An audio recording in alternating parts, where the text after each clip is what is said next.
Hi friends, ನಮಸ್ಕಾರ. ಸವಿ ರುಚಿಗೆ ಸ್ವಾಗತ. ನಾನು ಇವತ್ತು ನಿಮಗೆ ಒಂದು ನಾಗರ ಪಂಚಮಿ ಹಬ್ಬಕ್ಕೆ ಶೇಂಗಾ ಉಂಡೆ ಮಾಡಿದ್ದೆ. ಅದನ್ನ ಯಾವ ರೀತಿ ಮಾಡೋದಂತ ತೋರಿಸ್ಕೊಡ್ತೀನಿ ನೋಡ್ರಿ. ಶೇಂಗಾ ಉಂಡೆ ಮಾಡಕ್ಕೆ ರೆಡಿ ಮಾಡ್ಕೊಂಡಿವಿ. ಅದಕ್ಕೆ ಏನೇನು ಬೇಕಂತ ಹೇಳ್ತೀನಿ ನೋಡ್ರಿ. ಮೊದಲು 1 kg ಶೇಂಗಾ, ಅದಕ್ಕೆ 3/4 kg ಅಷ್ಟು ಬೆಲ್ಲ ಬೇಕು, ಒಡೆದು ಇಟ್ಕೊಂಡಿದೀವಿ.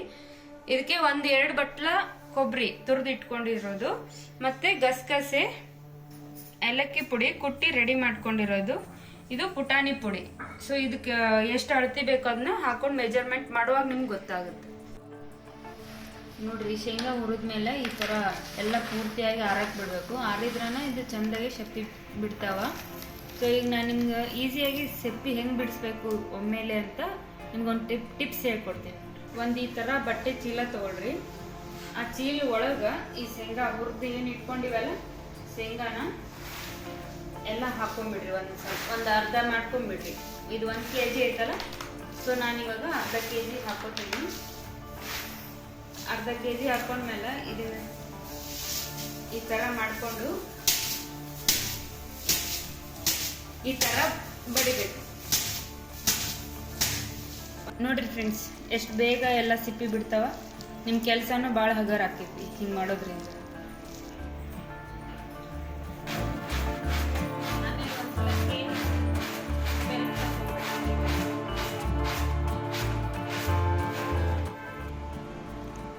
ಈ ಥರ ಒಣ ಬಟ್ಟೆಗ ಇವೇನು ಶೇಂಗಾ ಸಿಪ್ಪಿ ಬಿಡಿಸ್ಕೊಂಡಿವಲ್ಲ ಇದನ್ನ ಈ ಥರ ಹಾಕ್ಕೊಡ್ರಿ. ಹಾಕ್ಕೊಂಡು ಇದು ಏನು ರುಬ್ಬೋ ಗುಂಡು ಐತಲ್ಲ, ಹಿಂಗೊಂದು 2-3 ಸಲ ಮಾಡ್ಕೊಳ್ರಿ. ಯಾಕಂದ್ರೆ ಈ ರೀತಿ ಮಾಡ್ಕೊಳ್ಳೋದ್ರಿಂದ ಒಂದು ಬ್ಯಾಳ್ಯಾಗ 4 ಬ್ಯಾಳೆ ಆಗ್ತಾವ. ಮಿಕ್ಸಿಗೆ ಯಾಕೆ ಹಾಕೋಬಾರ್ದಂದ್ರೆ, ಮಿಕ್ಸಿಗೆ ಹಾಕೊಳ್ಳೋದ್ರಿಂದ ಎಲ್ಲ ಮೆತ್ತಗಾಗಿ ಪೂರ್ತಿ ಸಣ್ಣ ಆಗ್ಬಿಡ್ತೈತಿ. ಶೇಂಗಾ ಉಂಡಿಗೆ ಆ ಥರ ಮಾಡಿದ್ರೆ ಸರಿ ಇರೋದಿಲ್ಲ. ಈ ಥರ ಒಂದು 2-3 ಸಲ ಹಿಂಗೆ ಮಾಡ್ಕೊಂಡ್ಬಿಡ್ರಿ. ನೋಡಿ ಫ್ರೆಂಡ್ಸ್, ಈ ಥರ ಬರಬೇಕು. ಈ ಥರ ಬಂದರೆ ಉಂಡಿನೂ ಚೆನ್ನಾಗಿ ಬರ್ತವೆ.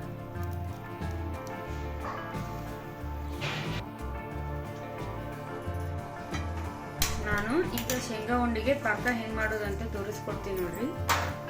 ಮೊದಲು ಏನು 3/4 kg ಬೆಲ್ಲ ಹೇಳಿದ್ನಲ್ಲ, ಅದನ್ನ ಪಾತ್ರೆಗೆ ಹಾಕ್ಕೊಳ್ರಿ. ಅದಕ್ಕೊಂದಿಷ್ಟು ಸ್ವಲ್ಪ 1 ಕಪ್ ಅಷ್ಟು ನೀರು ಹಾಕ್ಕೊಳ್ರಿ.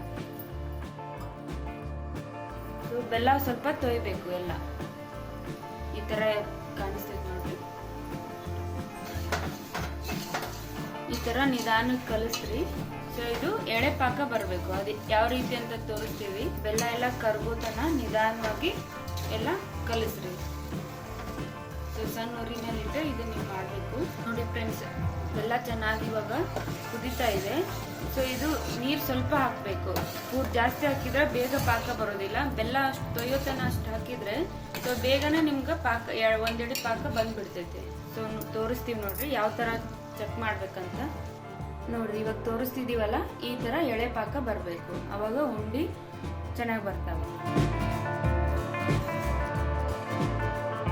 ಒಂದು ದೊಡ್ಡ ತಟ್ಟೆಯಾಗ ಶೇಂಗಾ ಏನು ಹುರಿದು ರೆಡಿ ಮಾಡಿ ಇಟ್ಕೊಂಡಿವಲ್ಲ ಅದನ್ನ ಹಾಕ್ಕೊಂಡಿದ್ದೀನಿ. ಅದಕ್ಕೆ 1 ಬಟ್ಲ ಒಣ ಕೊಬ್ಬರಿ ತುರಿ ಹಾಕ್ತಾ ಇದ್ದೀನಿ. ಇವಾಗ ಇದಕ್ಕೆ ಹುರಿದು ಇಟ್ಕೊಂಡಿರೋಂಥ ಗಸಗಸೆ ಇದನ್ನ ಹಾಕ್ಕೊಳ್ರಿ. ಏಲಕ್ಕಿ ಪುಡಿ ಎಲ್ಲಾನು ಹಾಕೊಂಡು ಮಿಕ್ಸ್ ಮಾಡ್ರಿ. ಪೂರ್ತಿ ಎಲ್ಲ ನೀಟಾಗಿ ಮಿಕ್ಸ್ ಆಗಬೇಕು. ಆಮೇಲೆ ಬೆಲ್ಲ ಏನು ಪಾಕ ಮಾಡಿ ಇಟ್ಕೊಂಡಿದೀವಲ್ಲ ಅದನ್ನ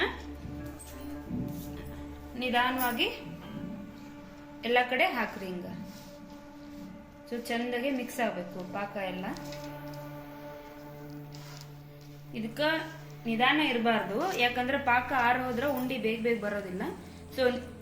ಬೆಲ್ಲದ ಪಾಕ ಹಾಕಿದ ತಕ್ಷಣನೇ ನಾವು ರೆಡಿ ಇಟ್ಕೊಂಡಿರ್ಬೇಕು ಉಂಡಿ ಕಟ್ಟಕ. ಇದಕ್ಕೆ ಲಾಸ್ಟಿಗೆ ಹುರ್ಗಡ್ಲೆ ಪುಡಿ ಏನು ಪುಡಿ ಮಾಡಿ ಇಟ್ಕೊಂಡಿದೀವಲ್ಲ ಅದನ್ನ ಸ್ವಲ್ಪ ಉದುರಿಸ್ಕೋಬೇಕು. ಈ ಥರ ಇದನ್ನ ಹಾಕೋದ್ರಿಂದ ಉಂಡಿ ಈಸಿಯಾಗಿ ಬೇಗ ಬಂದ್ಬಿಡ್ತಾವ, ಕೈಗೂ ಅಂಟ್ಕೊಳ್ಳೋದಿಲ್ಲ. ಉಂಡಿ ಒಂದಕ್ಕೊಂದು ಅಂದ್ರೆ ಗಟ್ಟಿಯಾಗಿ ಚೆನ್ನಾಗಿ ಬರ್ಬೇಕಂದ್ರೆ ಈ ಪುಡಿ ಹಾಕೋಬೇಕು. ಕಡಲೆ ಪುಡಿ ಏನು ಹಾಕಿದಿವಲ್ಲ ಉಂಡಿ ಕಟ್ಟುವಾಗ ಇದು ಕೈಗೆ ಅಂಟ್ಕೊಳ್ಳೋದಿಲ್ಲ. ಈಸಿಯಾಗಿ ನೀವು ಬೇಗ ಉಂಡಿ ಕಟ್ಕೋಬಹುದು.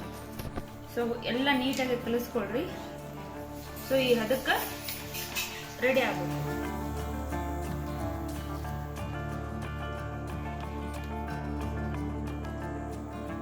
ಸ್ವಲ್ಪ ಕೈ ನೀರು ಹಚ್ಕೊಂಡು ಈ ಥರ ಉಂಡಿನ ಕಟ್ಕೊಡ್ರಿ. ಇಲ್ಲಿ ನೋಡಿ, ಒಂದು ತಟ್ಟೆಗ ನಾನು ಕೊಬ್ಬರಿ ಪುಡಿ ಹಾಕಿ ಇಟ್ಕೊಂಡಿದ್ದೀನಿ. ಉಂಡಿ ಒಂದೊಂದು ಆದ ತಕ್ಷಣ ಈ ಥರ ಒಂದ್ಸಲ ರೊಟೇಟ್ ಮಾಡಿರಿ. ಇದು ಚಂದ ಕೊಬ್ಬರಿ ಎಲ್ಲ ಮೇಲೆ ಅಂಟ್ಕೊಂಡ್ಬಿಡುತ್ತೆ ಬೇಗ. ಉಂಡಿ ಆದ ತಕ್ಷಣ ಈ ಥರ ಮಾಡ್ಕೊಳ್ರಿ. ಸೊ ಉಂಡಿ ನೋಡೋಕ್ಕೂ ಚಂದ ಕಾಣಿಸ್ತಾವೆ. ನಾನು ಇನ್ನೊಂದ್ಸಲ ತೋರಿಸ್ತೀನಿ ನೋಡ್ರಿ ಹೆಂಗೆ ಕಟ್ಟೋದಂತ. ಸೊ ನಿಧಾನವಾಗಿ ಎರಡು ಕೈಲೇ ಈ ಥರ ಮಾಡಿಕೊಂಡ್ರೆ ಉಂಡಿ ಶೇಪು ಚೆಂದಾಗಿ ಬಂದುಬಿಡ್ತಾವೆ. ಸೊ ನೋಡಿ ಫ್ರೆಂಡ್ಸ್, ಉಂಡಿ ಯಾವ ರೀತಿ ಸಾಫ್ಟಾಗಿ ಬಂದೈತಂತ. ಸೊ ನೀವು ಇದನ್ನು ಟ್ರೈ ಮಾಡಿ ನೋಡಿರಿ, ಹೇಗೆ ಬಂದಿದೆ ಅಂತ ಕಮೆಂಟ್ ಮೂಲಕ ನಮ್ಗೆ ತಿಳಿಸ್ರಿ.